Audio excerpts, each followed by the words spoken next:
Always a possibility you're going to see a big-time celebrity. Yeah, but you know, there is one place I can guarantee you celebrities galore. And that would be? That would be Hollywood Forever Cemetery. Yeah, maybe not the kind of celebrity sighting you were thinking of, but nonetheless. It's a guarantee, though. Some of the biggest names in classic Hollywood are there. And we got a great guide who's going to take us around the cemetery. Yeah, you're going to see stars.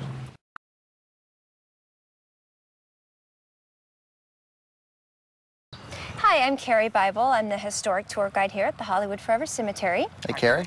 Hi, and I will be glad to take you around. Great, thank you. Thank you very much. Thanks for the map, too. The cemetery was founded in 1899 originally on 100 acres of land. The most interesting chapter of the cemetery begins in 1939 when it was taken over by a former white-collar criminal, Jules Roth. He, over the years, let the cemetery fall into extreme neglect. He embezzled a tremendous amount of money.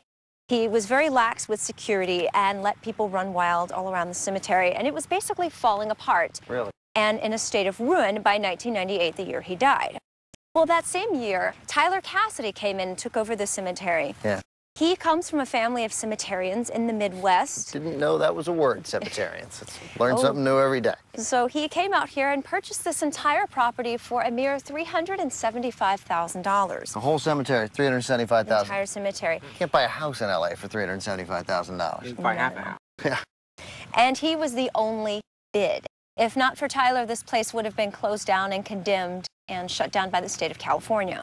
Now, the cemetery has an interesting story, but the map I'm looking at here of some of the guests, residents, I don't really know Sure. what to call them, like a TCM lineup for an evening. We have so many incredible people here. We have Marion Davies. When she died, it was decided she would be buried under her original last name, which was Doris.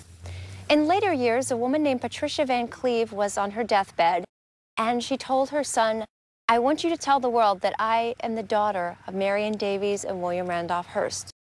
It turned out that actually was the truth. Patricia Van Cleve was raised as the beloved niece. However, she was in fact the daughter of Marion Davies and William Randolph Hearst and is buried in there with Marion. Can you tell us about John Huston's marker? Because I'm a big fan of John Huston. John Huston's marker has a Celtic band in the middle of the grave and gold lettering around it. He gambled, drank, played cards, and had a very larger-than-life type of personality. I'm also a fan of his movies, too. Yeah. Oh, yeah, the movie is great. Filmmaker, by the way. Yeah. And people leave bottles of whiskey on his grave. In fact, the last time I looked, there was a bottle of Bushman's whiskey sitting on his grave. Sort of a tribute to an alcoholic. You leave him some whiskey. That's Yeah, great. you know. No, that is nice. Yeah, I like that. Tell us about Tyrone Power. It looks like it has an interesting marker. Tyrone Power's grave is actually my most favorite one in the cemetery from a stylistic point of view. His grave is actually a bench, and it's got a very Art Deco style that's very distinct. And it's very obvious that a tremendous amount of thought and care went into the design. Now, on the map, I'm seeing one of the big TCM names here. Cecil B. DeMille, the director, is here. Now keep quiet and attend to your business. Cecil B. DeMille is here, and interestingly, his grave has a terrific view of the Paramount Water Tower, which is so fitting because that's the company he helped to build and build as a name. It's not a humble little tombstone either for Cecil B. DeMille. It's DeMille, so of course there's nothing humble about it. One of the other very important people that's here, Rudolph Valentino.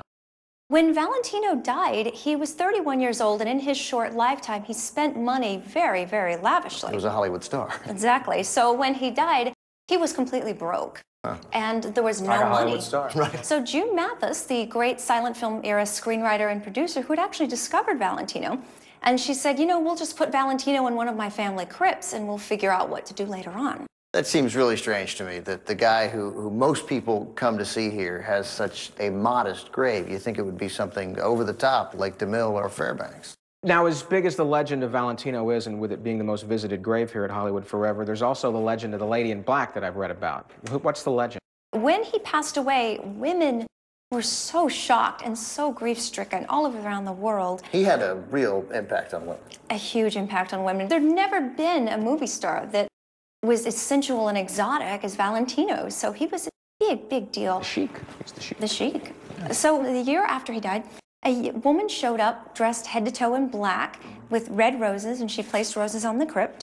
And she wouldn't say who she was, and she wouldn't tell people what her relationship to Valentino was. And naturally, it created a sense of mystery and a sense of Who is this woman? Why is she here? What is her relationship to Valentino?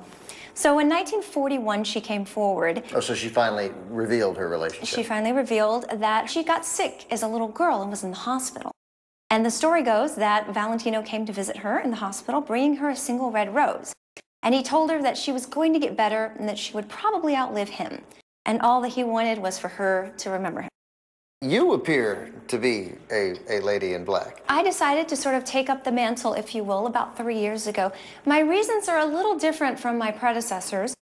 I love silent films so much, and I love Valentino. And for me, this is just a way to celebrate that and a way to make it interesting for a whole new generation of people. Do you swoon over Valentino? I don't swoon. I sort of consider myself more the historian, Lady in Black. Non-swooning. Non-swooning. Non-swooning. Yeah. Leave it to a guy like DeMille to make a big production out of dying. You know how you can tell it's a cemetery in Hollywood? What's that? Oh, yeah. They have a gift shop. Caps and T-shirts available. Very classy. Yeah.